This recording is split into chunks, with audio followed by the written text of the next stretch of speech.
Buenos días, mi nombre es María Paula Suárez de Baviera Legal y hoy traigo con ustedes el cuarto tip para gerentes de recursos humanos. Estaremos hablando de incapacidades. En primer lugar, tenemos que saber qué es una incapacidad. Pues una incapacidad es una prestación económica que paga la Seguridad Social en razón de que el trabajador no puede prestar sus servicios al empleador por razones de salud. Y tenemos dos tipos de incapacidades. En primer lugar, tenemos las incapacidades de origen laboral, que son aquellas que se generan en el ámbito de la prestación de servicios del trabajador al empleador y pueden ser enfermedades laborales o accidentes de trabajo.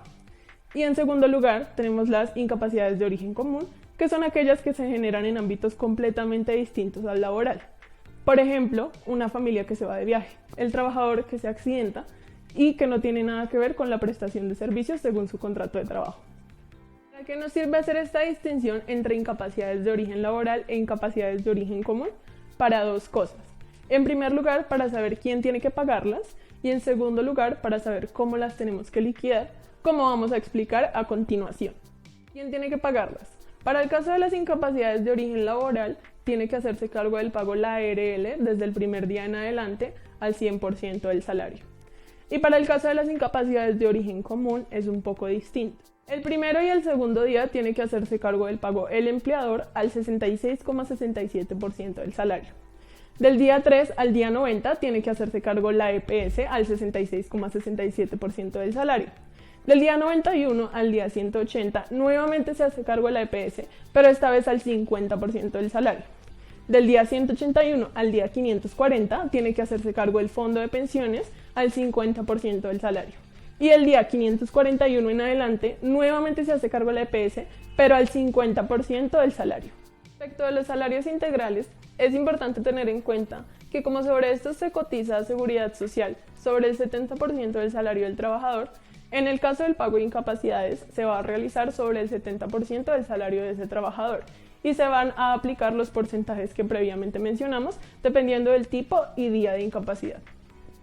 Es importante que tengan en cuenta que para las incapacidades de origen común, en el día 120 de incapacidad, la EPS tiene que emitir un concepto favorable o desfavorable de rehabilitación que debe enviar máximo el día 150 al fondo de pensiones. Entonces, ¿qué pasa? Si el concepto es favorable, se seguirá pagando la incapacidad hasta que el trabajador se recupere. Pero si el concepto es desfavorable, se podría iniciar la gestión de un trámite de pensión por invalidez. Y también deben tener en cuenta que es muy importante que afilien a sus trabajadores a Seguridad Social, porque de no ser así, ustedes tendrán que realizar el pago de todo el tipo de incapacidades. Y además, incluso podrían tener que realizar el pago de otras prestaciones económicas que de estar afiliados pagaría la Seguridad Social. Último, ¿cómo se cotiza a Seguridad Social y aportes para fiscales cuando nos encontramos en periodos de incapacidad?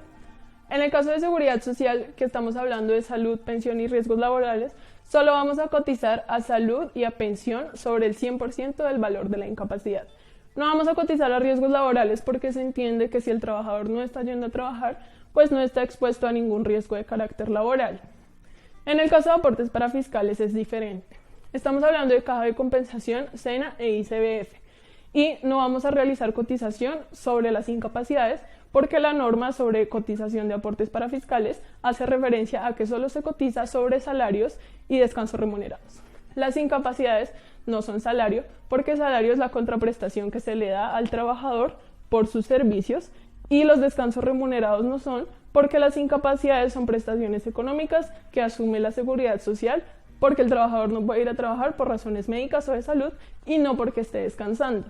Bueno, eso fue todo por nuestro cuarto tip para gerentes de recursos humanos por Baviera Legal. Espero verlos pronto en un siguiente tip para gerentes de recursos humanos.